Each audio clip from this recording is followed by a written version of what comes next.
प्रिय स्टूडेंट, मेरे चैनल पर आप सभी का स्वागत है। मैं प्रभु सर आप सभी की सेवा में उपस्थित हो गया हूं।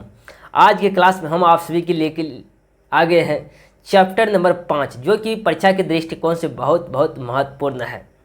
तो प्रिय स्टूडेंट, आज के क्लास में ये लास्ट क्लास होगा। चैप्टर नंबर 5 का ये लास्ट का है। उसके बाद जो होगा ऑब्जेक्टिव होगा। हम बात करेंगे इस कॉन्सेप्ट का, इस चैप्टर में कॉन्सेप्ट का।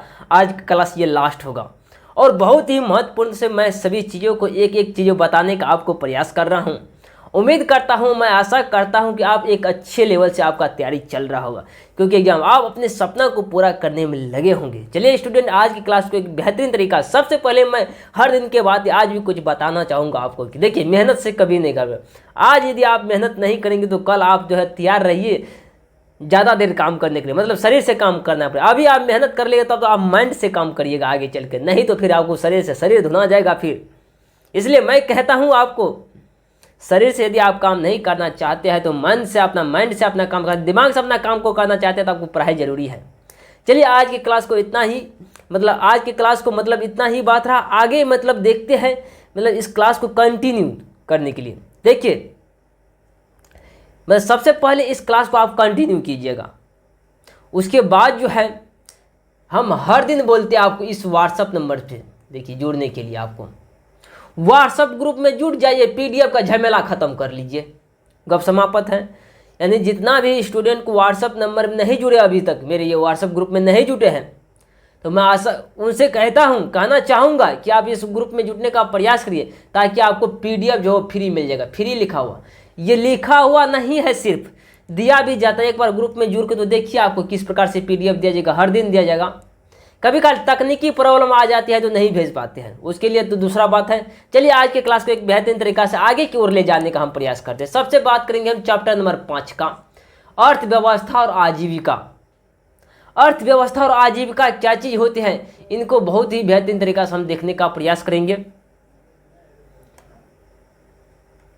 देखिए, सबसे पहले मैंने इसे पिछले क्लास में बता दिए थे, अब उससे आगे मैं, ये लास्ट क्लास है आज, सबसे पहले उससे आगे का देखेंगे कौन सा क्लास ये होगा आज। ये चीज़ें बता दिए थे मैं पूरा आपको बहुत ही बेहतरीन तरीका से।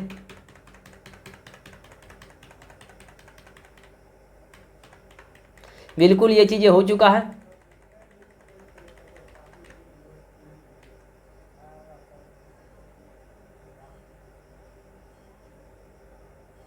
यानी यहाँ तक हो चुका था, यहाँ से स्टार्ट होगा आज, यहाँ से स्टार्ट होगा बहुत ही बढ़िया तरीका से। यानी औद्योगिक आयोग की नियुक्ति कब हुई और इसके उद्देश्य को उद्देश्य क्या थे। मतलब कह रहा औद्योगिक आयोग की नियुक्ति जो हुआ था कब हुई थी और इसके उद्देश्य क्या थे, इनको समझाना जरूरी है। देखिए, औद्योगिक आयोग की नियुक्ति सन 1916 ईस्वी में हुई थी। औद्योगिक क्रांति की नियुक्ति कब हुई थी? 1916 ईस्वी में हुआ था। इसका मुख्य उद्देश्य था, क्या था मुख्य उद्देश्य? देखिए, भारत के उद्योग और व्यापार के उन क्षेत्रों की पहचान करना जिन्हें भारतीय पैसे से चलाया जा सके, जिसे क्या करते हैं, भारतीय पैसे से चलाया जा सके, और उन्हें सरकार से मदद मिल सके। उन्हें क्या मिल सके? सरकार से मदद मिल सके। कह रहा फैक्ट्री के विकास के दो कारण क्या थे? ध्यान से सुनिए, कह रहा फैक्ट्री के विकास के दो कारण क्या थे? यहां पे देखिए, मशीनों, पहला नंबर देखिए, मशीनों और नए औजारों का आविष्कार। यानी कि फैक्ट्री प्रणाली की विकास का दो कारण क्या थे? तो दो कारण देखिए, नए नए मशीन का जो विकास हो रहा था, आविष्कार जो हो रहा था, जिससे क्या था, फैक्ट्री का विकास हो रहा था। ये युग जो है टेक्निकल युग चल रहा, अभी टेक्नोलॉजी आगे हो रही है दिन प्रतिदिन।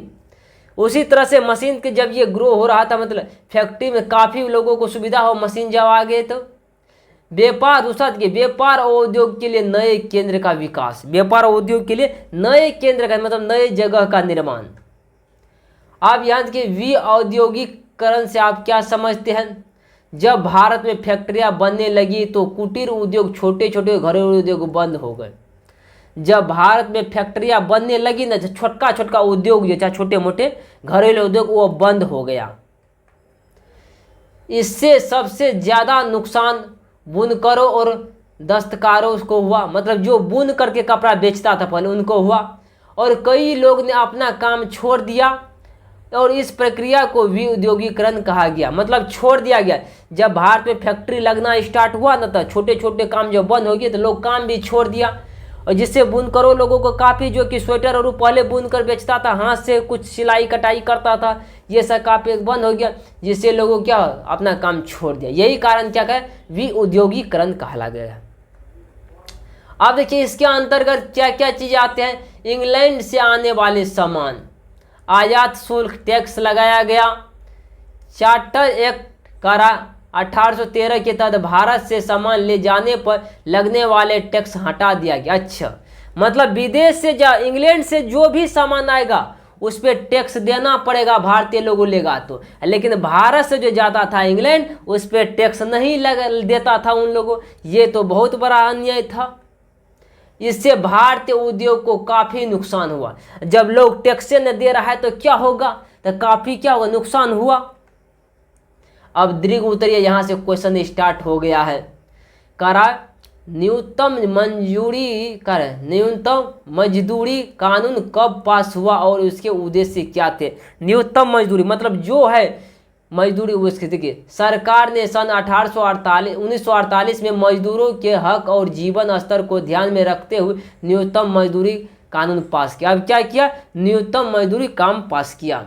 इसके उद्देश्य थे मजदूरों की मजदूरी की दर तय करना था। क्या था, तय करना था, और मजदूरी इतनी हो कि मजदूर सिर्फ अपना गुजारा ही न कर सके, क्या न कर सके, अपना गुजारा ही न कर सके, बल्कि अच्छा जीवन भी जी सके, मतलब कह रहा मजदूरी से ये नहीं कि मजदूरी तय करना होगा और इतनी हो सके कि सिर्फ अपना जीवन गुजारा ही नहीं बल्कि अच्छा जीवन भी जी सके मजदूरी से, तब हुआ ना। कह रहा मजदूरी अपनी कुशलता बनाए रख सके और गरीबी से बाहर आ सके। इस कानून का मकसद मजदूरों की आर्थिक स्थिति को सुधारा था। क्या हुआ, आर्थिक स्थिति को काफ़ी सुधारा।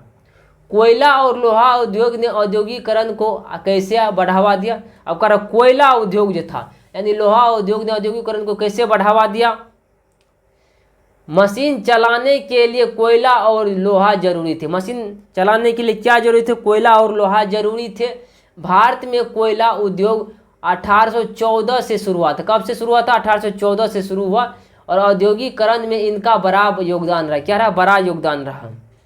1815 में हम्फ्री डेवी ने खदानों में काम करने के लिए सेफ्टी लैंप बनाया। क्या बनाया, सेफ्टी लैंप बनाया।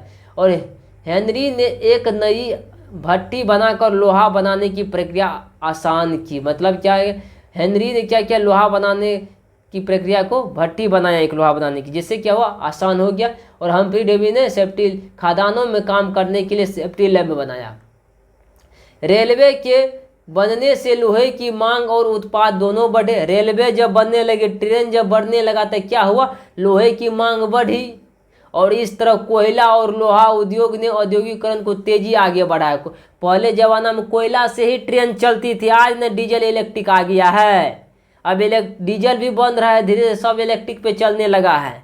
और थोड़ा मोड़ा अभी भी है, कहीं कहीं छोट मोट जगह चलते हैं।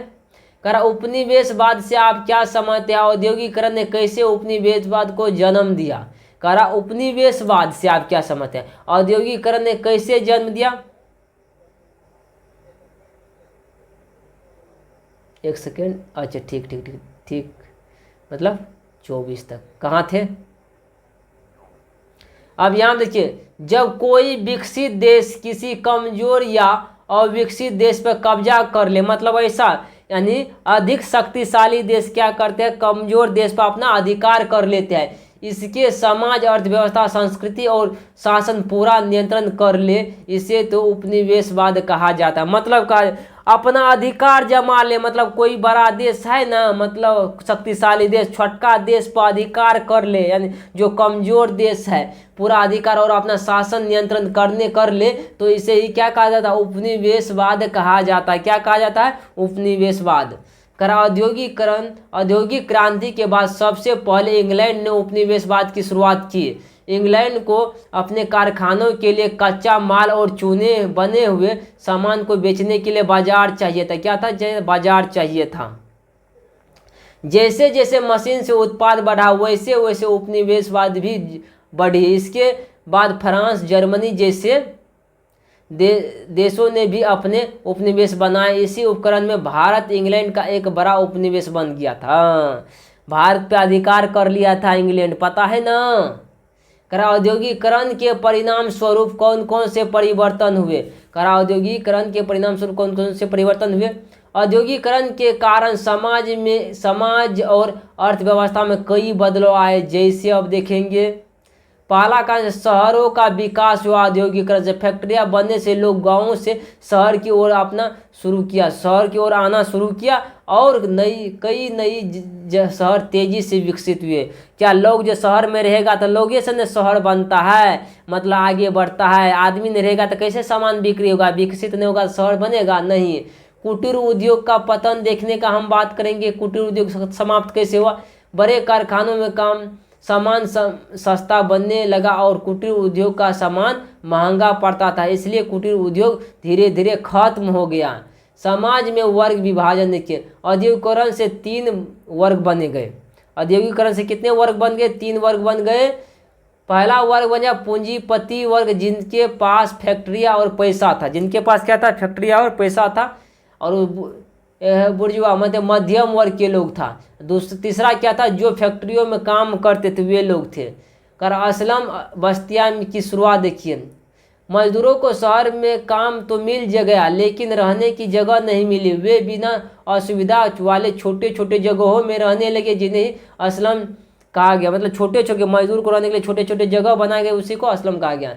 औद्योगिकों का विकास देखिए, औद्योगिकरण की वजह से भारत में कई नई उद्योग शुरू हुआ। लोहा इस्पात उद्योग, सीमेंट उद्योग, चीनी, कागज, शीशा आदि। इन उद्योगों में बड़े पैमाने पर उत्पाद होने लगा। अब यहाँ देखिए आज का क्लास तो मतलब यहीं पे एंड हो जाता, मतलब है अब इससे आगे ऑब्जेक्टिव को एक अगला क्लास में हम लेकर आएंगे, जो कि बहुत ही बेहतरीन तरीका से हम आपको बताने का प्रयास करेंगे। आज का क्लास कैसा लगा जरूर कि वीडियो के कमेंट बॉक्स में बताने का प्रयास करिएगा। तो मिलते हैं अगले क्लास में, आज के लिए इतना ही काफ़ी है।